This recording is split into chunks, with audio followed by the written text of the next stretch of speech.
दोस्तों, आज की कहानी है कल कभी नहीं आता।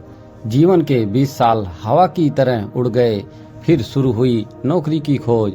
ये नहीं वो दूर नहीं पास। ऐसा करते करते 2-3 साल नौकरियां छोड़ते एक तय हुई।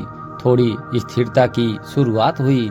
फिर हाथ आया पहली तनख्वाह का चेक। वह बैंक में जमा हुआ और शुरू हुआ अमाउंट का जमा होने वाले शून्यों का अंतहीन खेल। 2-3 वर्ष और निकल गए। बैंक में थोड़े और शून्य बढ़ गए। उम्र 25 हो गई और फिर विवाह हो गया। जीवन की राम कहानी शुरू हो गई।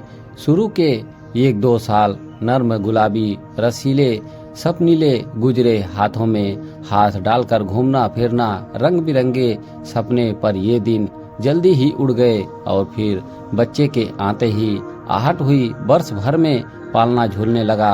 अब सारा ध्यान बच्चे पर केंद्रित हो गया। उठना बैठना, खाना पीना, लाड दुलार। समय कैसे फटाफट निकल गया पता ही नहीं चला। इस बीच कब मेरा हाथ उसके हाथ से निकल गया। बातें करना, घूमना फिरना कब बंद हो गया, दोनों को पता ही ना चला। बच्चा बड़ा होता गया। वो बच्चे में व्यस्त हो गई। मैं अपने काम में, घर और गाड़ी की किस्त, बच्चे की जिम्मेदारी, शिक्षा और भविष्य की सुविधा, और साथ ही बैंक में शून्य बढ़ाने की चिंता। उसने भी अपने आप काम में पूरी तरह झोंक दिया और मैंने भी। इतने में मैं 35 का हो गया। घर, गाड़ी, बैंक में शून्य, परिवार सब है। फिर भी कुछ कमी है, पर वो है क्या समझ नहीं आया।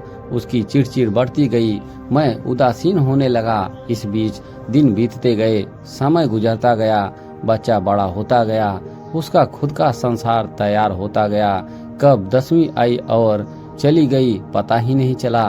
तब तक दोनों ही 40-42 के हो गए।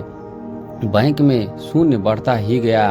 एक नितांत एकांत क्षण में मुझे वो गुजरे दिन याद आए और मौका देखकर उससे कहा, अरे जरा यहाँ आओ, पास बैठो, चलो हाथ में हाथ डालकर कहीं घूम के आते हैं। उसने अजीब नजरों से मुझे देखा और कहा कि तुम्हें कुछ भी सूझता है? यहाँ ढेर सारा काम पड़ा है, तुम्हें बातों की सूझ रही है? कमर में पल्लू खोस को निकल गई। फिर वो तो आया 45वां साल। आंखों पर चश्मा लगा गया। बाल काला रंग छोड़ने लगे। दिमाग में कुछ उलझने शुरू हो गई। बेटा इधर कॉलेज में था, इधर बैंक में शून्य बढ़ रहे थे। देखते ही देखते उसका कॉलेज खत्म। वह अपने पैरों पे खड़ा हो गया। उसके पंख फूटे और उड़ गया परदेश। उसके बालों का काला रंग भी उड़ने लगा। कभी कभी दिमाग साथ छोड़ने लगा। उसे चश्मा भी लग गया। मैं खुद बूढ़ा हो गया। वो भी उम्र दराज लगने लगी। दोनों बचपन से 60 की और बढ़ने लगे।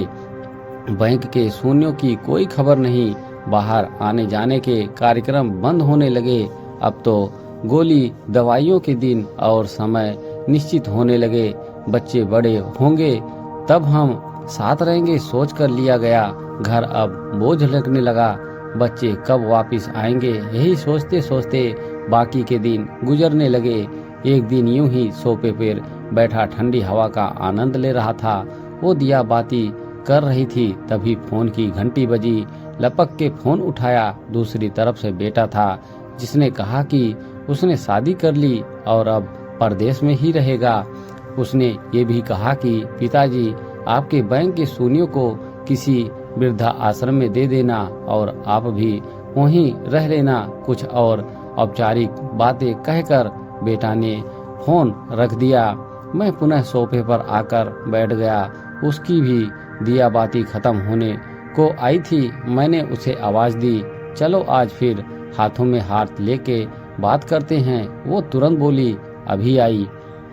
मुझे विश्वास नहीं हुआ। चेहरा खुशी से चमक उठा। आंखें भर आई। आंखों से आंसू गिरने लगे और गाल भीग गए।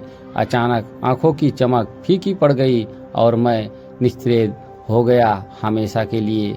उसने तेज शेष पूजा की और मेरे पास आके बैठ गई। बोलो, क्या बोल रहे थे? लेकिन मैंने कुछ नहीं कहा। उसने मेरे शरीर को छू कर देखा। शरीर बिल्कुल ठंडा पड़ गया था। मैं उसकी और एकटक देख रहा था।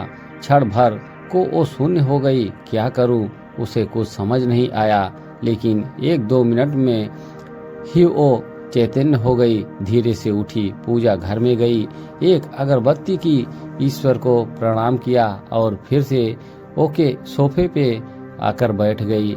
मेरा ठंडा हाथ अपने हाथों में लिया और बोली, चलो कहाँ घूमने चलना है तुम्हें, क्या बातें करनी है तुम्हें, बोलो।